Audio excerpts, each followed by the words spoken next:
राम राम राम राम राम राम। हे नाथ, हे मेरे नाथ, मैं आपको भूलूं नहीं।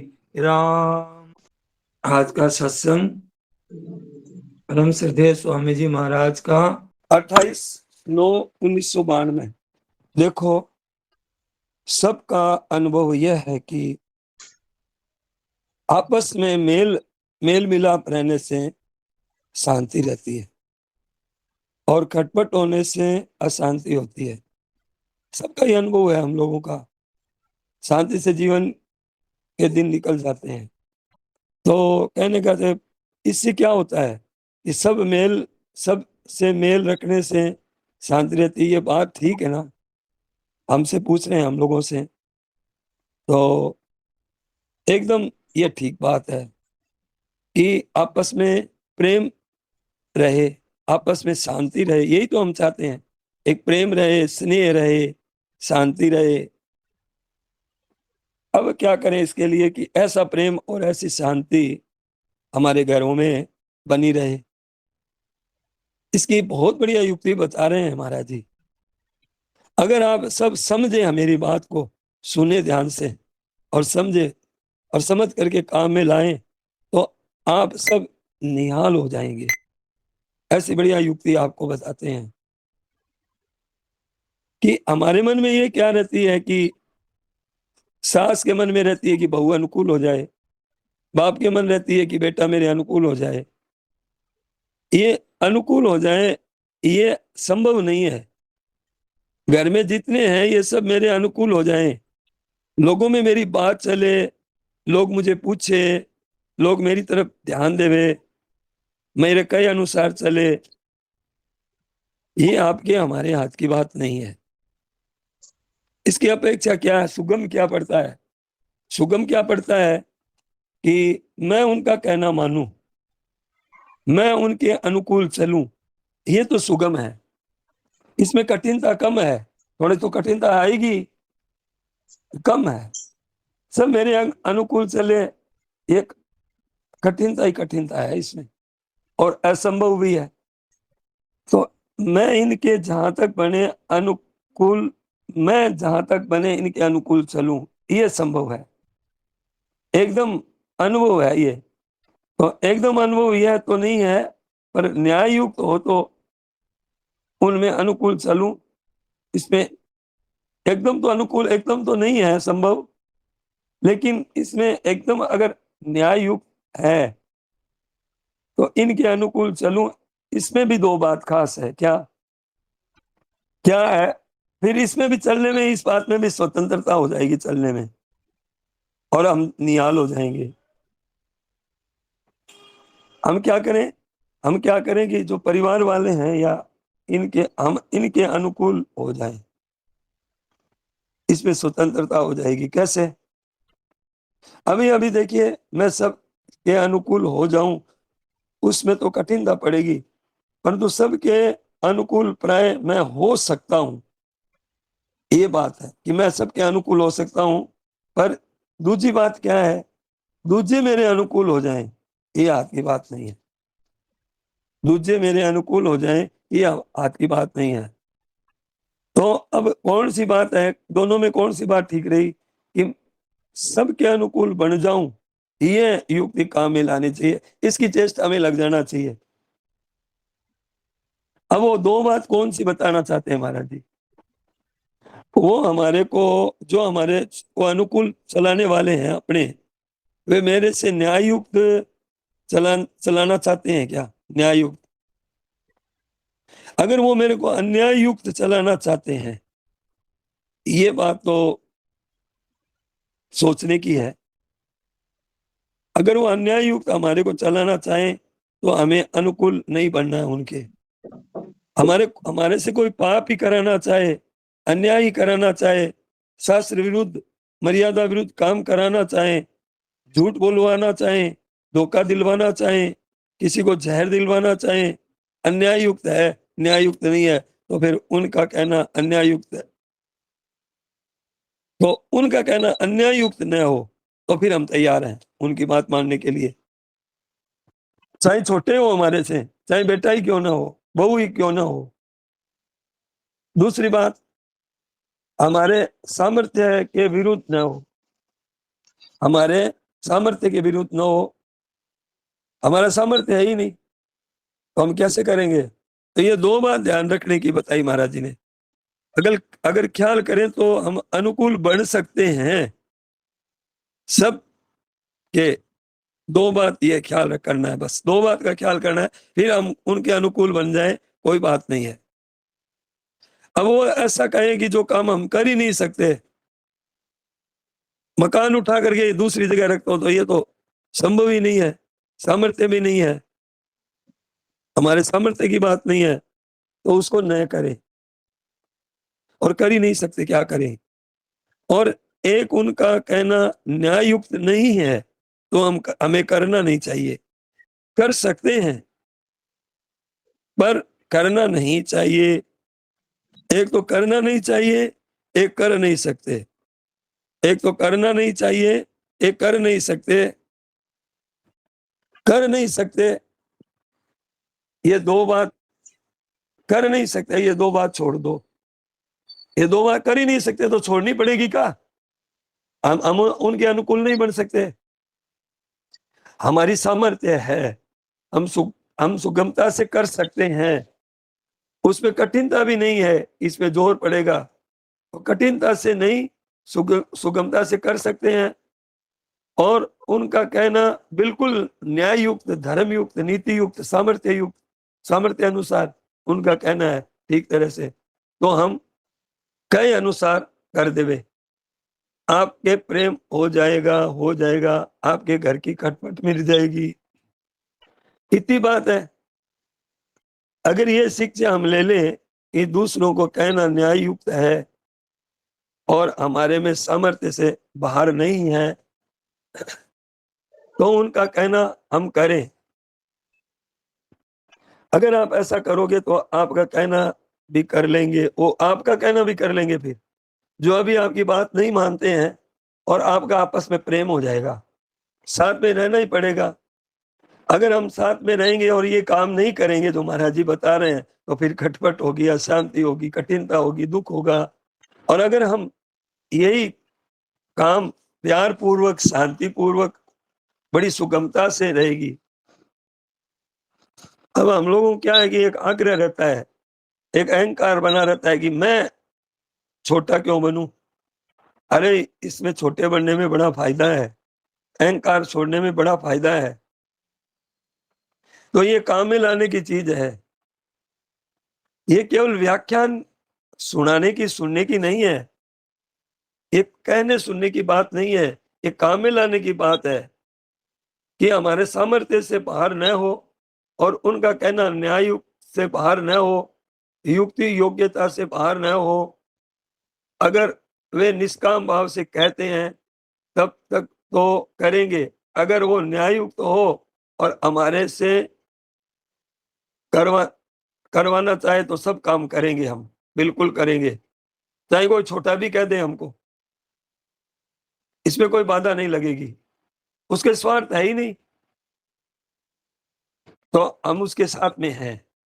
अगर वे स्वार्थी हैं तो हम उसके सब काम नहीं कर सकते, क्योंकि स्वार्थी आदमी क्या होता है, वो दूसरों की परिस्थिति को कभी नहीं देखता है, जो अपना स्वार्थ चाहता है ना। और आज इस दुनिया में ये स्वार्थपना बहुत ज्यादा बढ़ रहा है। सब अपना सुख, अपना स्वार्थ, अपना मतलब सिद्ध करना चाहते हैं, बस अपने मन की और की स्वार्थ की करना चाहते हैं, दूसरों का ख्याल ही नहीं करते। ये आज बहुत ज्यादा फैल रही है, तो हम इससे बचें, उसका ख्याल करें कि कोई किसी को तकलीफ ना हो, हमारे से किसी को कष्ट ना हो। इसमें हमारा कोई स्वार्थ तो नहीं है, किसी का बुरा ना हो जाए। और सोचो सबकी भले की, परहित सरिस धर्म नहीं भाई। जहां तक बने उसका भला ही सोचो सबका, तो हम संत, संत के नाम दर्ज हो जाएगा हमारा संत नाम में। उमा संत की यही बढ़ाई, और मंद करत जो करे ही भलाई। हमारे को तो बुरा करने वाले का भी भलाई करना है। ये जीवन का विज्ञान है। अगर हम इसमें पास हो जाएंगे तो अक्षय सुख मिलेगा, सदा सुखी हो जाएंगे। ये संतों का बड़पन है। अगर हम ये कर लें तो सबका हित की बात करें, उनके आराम की बात करें, सबके सम्मान की बात करें, सबके सुख की बात करें, सबके ठीक तरह से अनुकूल पड़े जैसा करें। इससे क्या होगा? इससे आपको देख करके दूसरों को भी लाभ होगा। और आप अगर जबरदस्ती अच्छा काम करवाओगे दूसरों से, अच्छा काम तो नहीं कर सकते। आप अच्छा काम करो तो उनको भी अच्छा काम करने की इच्छा पैदा हो जाएगी। यद्यदाचरति श्रेष्ठस्तत्तदेवेतरो जनः स यत् प्रमाणम कुरुते लोकस्तदनुवर्तते। क्या कहते हैं कि श्रेष्ठ मनुष्य जो जो आचरण करता है, दूसरे मनुष्य वैसा ही आचरण करते हैं। वह जो प्रमाण कर देता है, दूसरे मनुष्य उसी के अनुसार आचरण करते हैं। तो यद्यदाचरति श्रेष्ठस, जो श्रेष्ठ पुरुष जो काम करते हैं वो हमारे जैसों के लिए आदर्श है। एक तो कह करके करता है, एक करता है, कहता नहीं है तो उसका असर देख करके ज्यादा पड़ेगा। एक कहता भी है और करता भी है तो फिर कहना ही क्या है। आप अच्छा करेंगे तो उनको अच्छा अच्छा करने की प्रेरणा मिलेगी और उसका असर पड़ेगा। लोग अच्छा बनने के लिए कहते हैं ना हमारे को, तो हमारे को असर उतना नहीं पड़ेगा।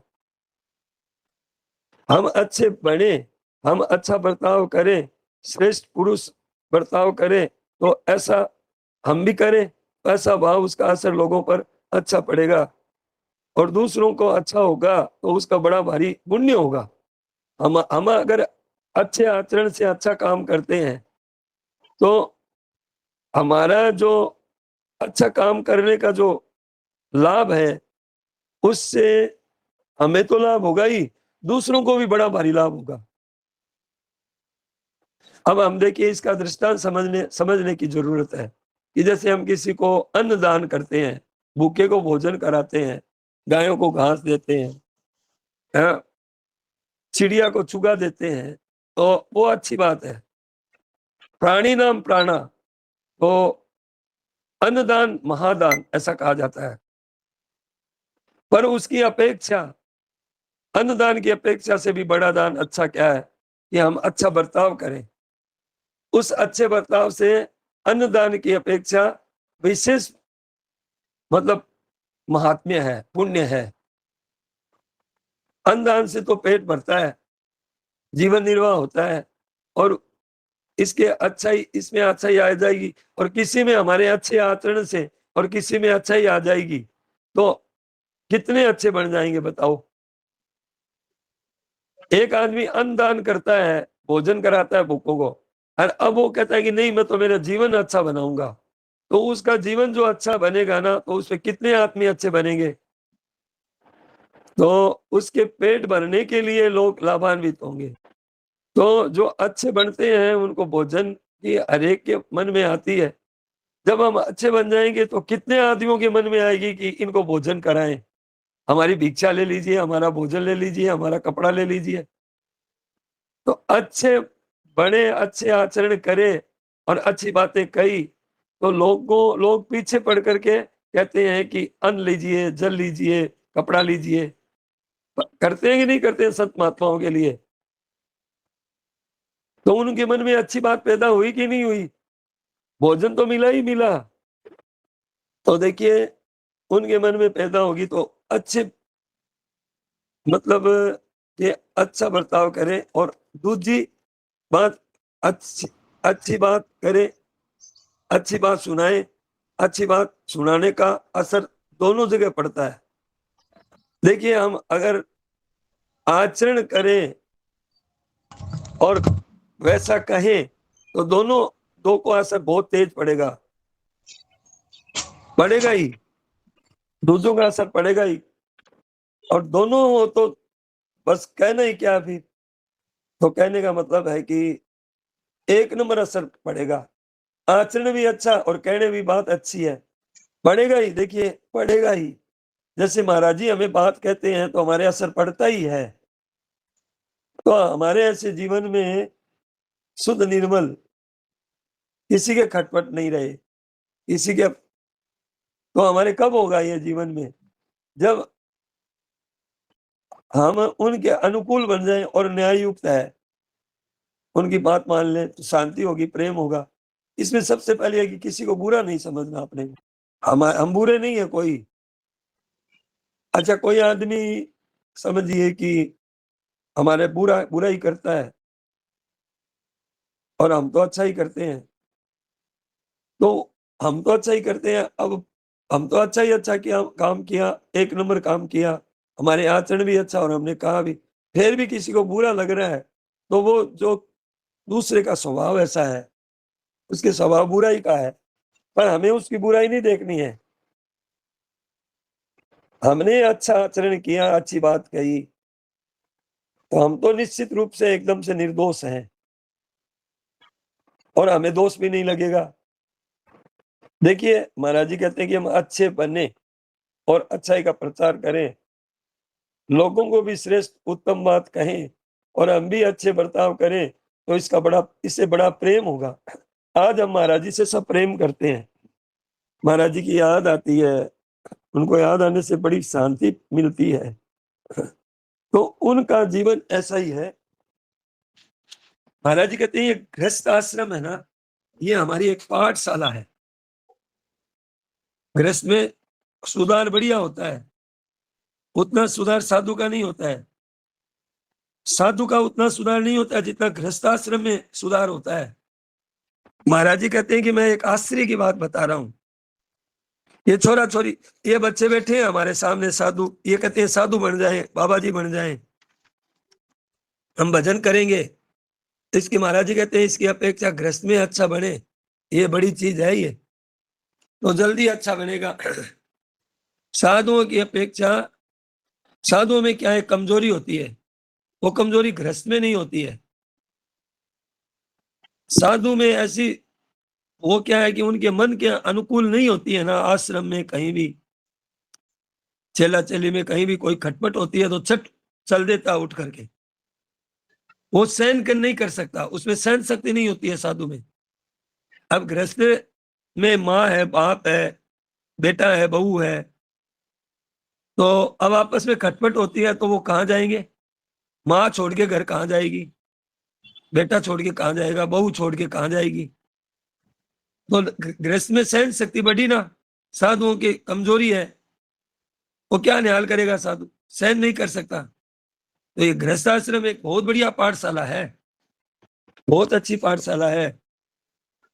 तो देखिए एक बात और कहते हैं महाराज जी, इस समुदाय में रहने वाला जल्दी उन्नति कर सकता है, एकांत में रहकर भजन करने वाला जल्दी उन्नति नहीं कर सकता।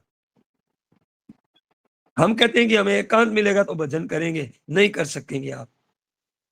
समुदाय में रह करके जो भजन करने वाला वो एकांत में कर लेगा सुगमता से,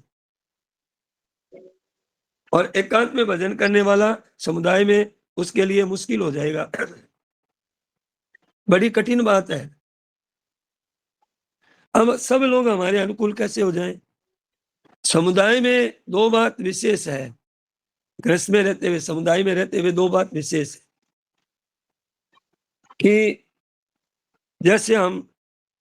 जैसे साधु हैं, 15-20 साधु हम लोग एक जगह भजन करने के लिए इकट्ठे हो गए, वो गृहस्थ की तरह हो गए एकदम से, और एक दूसरे के अनुकूल बन गए, हम सबके अनुकूल बन गए और सहन किया हमने, तो ये भी, उनको भी जल्दी काम हो जाएगा, उनका भी, उन साधुओं का भी, ये भी ठीक है। पर ये भाव होना कठिन है, चेला बनने पर कठिन है। अगर आश्रम है और चेला बना लिया तो लालच में वो चेला है सहन कर लेगा, लेकिन अगर चेला नहीं बनाया तो चट चल देगा, जहां मन के विरुद्ध आई और चट चल देगा। हम साधु हैं, हम वैराग्यवान हैं, तो महाराज जी कहते हैं साधु नहीं, वैराग्यवान नहीं हो, आसुरी संपत्ति है, सहन करने की शक्ति नहीं है, तितिक्षा ही नहीं है। जिसके तितिक्षा नहीं है वो तो आसुर है, सहन नहीं कर सकता। छोटी छोटी बात का। तो देखिए, दोष जब अच्छाई के रूप में आता है ना, तो वो फिर मुश्किल हो जाता है दोष मिटाना। जब बुराई आती है अच्छाई का चोला पहन करके, अच्छाई का चोला पहन करके जब, तो वो फिर सुधार बड़ा मुश्किल हो जाएगा। जैसे रावण अगर सादगी रूप में आता ना, तो सीता जी ठगाई में नहीं आती। हनुमान जी के सामने अगर काल में साधु बन करके नहीं आता, तो वो ठगाई में नहीं आते। तो अच्छाई के रूप में बुराई आती है ना, अच्छाई बुराई जब अच्छाई का रूप धारण करके सामने आती है, तो वो निकलनी बड़ी मुश्किल हो जाती है। आज क्या हो रहा है सुधार के नाम पर? आज क्या हो रहा है? आज सुधार के नाम पर बिगाड़ हो रहा है। एकता करो, एकता करो, एकता के नाम पर अनेकता हो गई। बाप किसी को वोट देता है, बेटा किसी को वोट देता है। ये सुधार हुआ सा? आपस में लड़ाई झगड़ा हो गया, पार्टियां बन गई, और कहते हैं कि वर्ण आश्रम छोड़ो, सनातन धर्म खराब है, सनातन धर्म को मिटाओ, वर्ण आश्रम मिटाओ। ये है पार्टियों का, पार्टीबाजियों का काम। महान बिगाड़ हो रहा है। परंपरा से चली आ रही है शादियां, अब कहते हैं कि आपस में शादियां करो। महान बिगाड़ है। अच्छाई की चोली में बुराई निकलनी बड़ी मुश्किल हो जाएगी, उसका सुधार मुश्किल हो जाएगा। सुधार के नाम पर बिगाड़ ही बिगाड़ हो रहा है। अब साधु के नाम पर बुरा हो, तो उसका सुधार मुश्किल हो जाएगा, क्योंकि चोला तो अच्छाई का पहन रखा है, साधु का पहन रखा है, और भीतर में बुराई है। तो भीतर में तो अच्छाई होनी चाहिए, साधु बने हो तो भीतर में अच्छाई होनी चाहिए। अब बुराई कर रहे हो, ऊपर से धन इकट्ठा कर रहे हो, चेला चेली बना रहे हो, धोखा देना है। अच्छाई का अभिमान बुराई की जड़ है, इससे बुराई पैदा होती है। इस बात से अभिमान न होकर ये सब का भला कैसे हो? ते प्राप्नुवन्ति मामेव, रामायण में आया है, परहित सरिस धर्म नहीं भाई, परहित बस जिनके मन माई। छोटा बालक की समझता है, बालक आपस में लड़ते हैं ना, तो मारपीट, अगर बालक बालक आपस में मारपीट होती है ना, तो वो माँ से जाके शिकायत करता है कि माँ अमुक लड़के ने मुझे मारा। लेकिन मास्टर जी उससे भी ज्यादा मारते हैं, उससे भी ज्यादा मारते हैं, पर वो शिकायत नहीं करता है, क्योंकि वो समझता है कि मास्टर जी ने, गुरु जी ने मुझे मारा है, तो वो मेरे हित के लिए किया है, मेरी चूक के कारण मुझे मार पड़ी है। तो वो शिकायत नहीं करता है जाकर के, मेरे सुधार के लिए मारपीट करता है। वो प्रेम से स्वीकार कर लेगा। नियत क्या है महाराज की, मास्टर जी की नियत है सुधार की, तो अच्छी नियत का असर पड़ेगा मार पड़ने पर भी। और आपस में बच्चे बच्चे लड़ते हैं, तो उसका बिगाड़ करना चाहता है वो एक दूसरे का, तो उनकी भावना खराब है आपस में, तो वो माँ से शिकायत करता है कि अमुक लड़के ने मुझे मारा आज। तो देखिए, भीतर से हमारी नियत अच्छी है। जैसे आपको बहुत बढ़िया दृष्टांत देते हैं कि बैल के ऊपर भार ज्यादा लदा हुआ है, और बेचारा बड़ी मुश्किल से चलता है, और बैल के ऊपर, जो बैलगाड़ी के ऊपर बैठा हुआ है, वो उसको, आदमी उस बैल को मार रहा है जल्दी चलाने के लिए, कि जल्दी जल्दी अगर गेड़ा देंगे तो बड़ा लाभ होगा। तो हम अगर बैल के ऊपर दया करेंगे, तो बैल के ऊपर दया करेंगे, तो और उस आदमी पर रीस करेंगे, तो उसका उल्टा असर पड़ेगा बैल चलाने वाले के।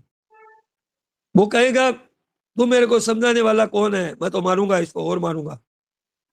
और कोई संत हो, और उसको बैल पे ऊपर दया नहीं आ रही है, बैल तो अपने पापों का फल भोग रहा है, किए हुए कर्मों का फल भोग रहा है, इसके तो लाभ हो रहा है मार पड़ने पर भी, इतना वजन लदा हुआ है, कोई बात नहीं है। लेकिन ये ऊपर से मार रहा है ना, ये नया काम कर रहा है, ये पाप का भागी ना हो। उसके वो संत उस पर दया करेगा, बैल के ऊपर दया नहीं करेगा। वो संत उस बैल चलाने वाले गाड़ीवान पर दया करेगा।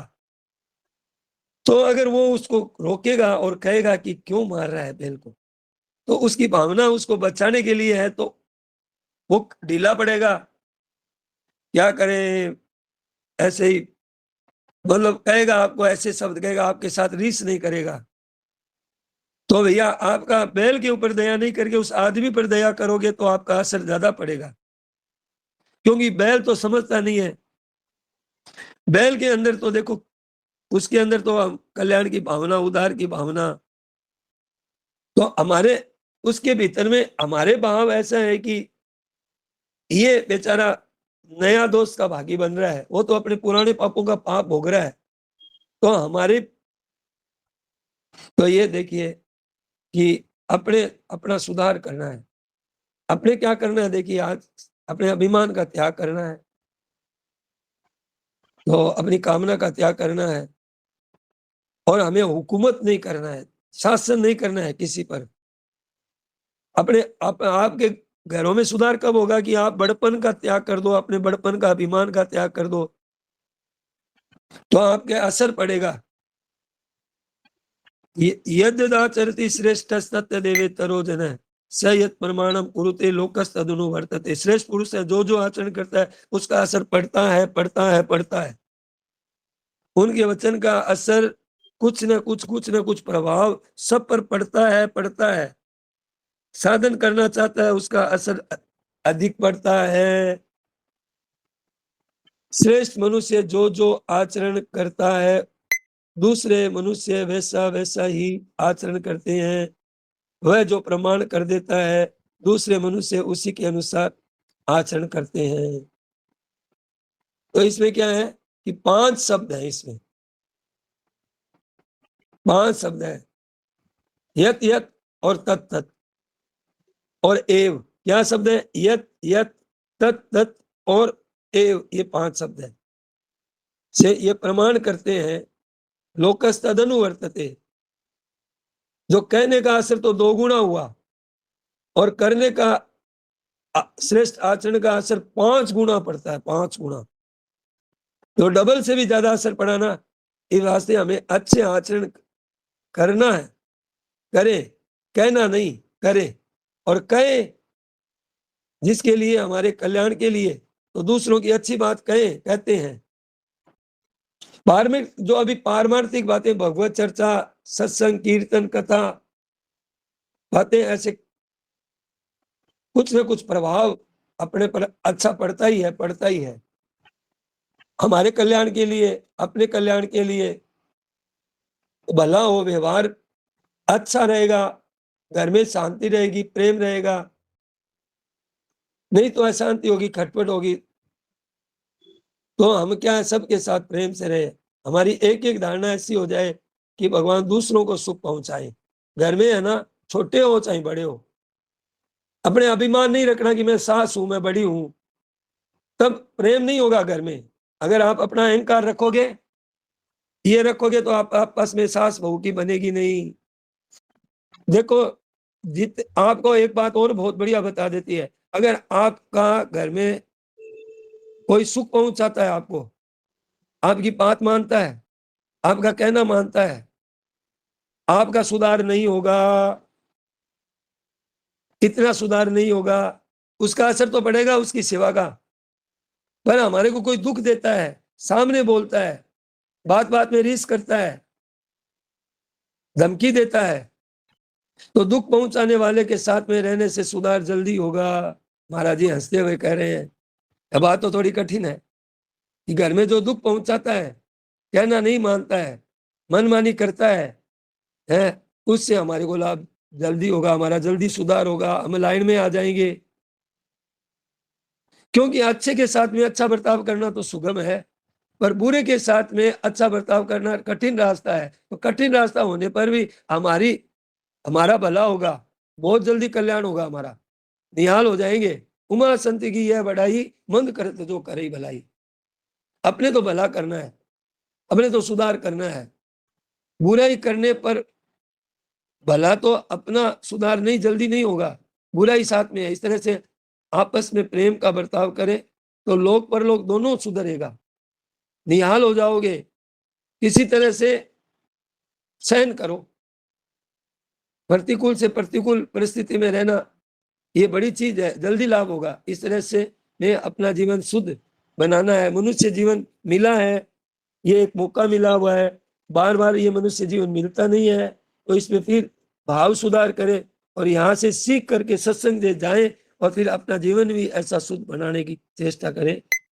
नारायण नारायण नारायण। हे नाथ, हे मेरे नाथ, मैं आपको भूलूं नहीं।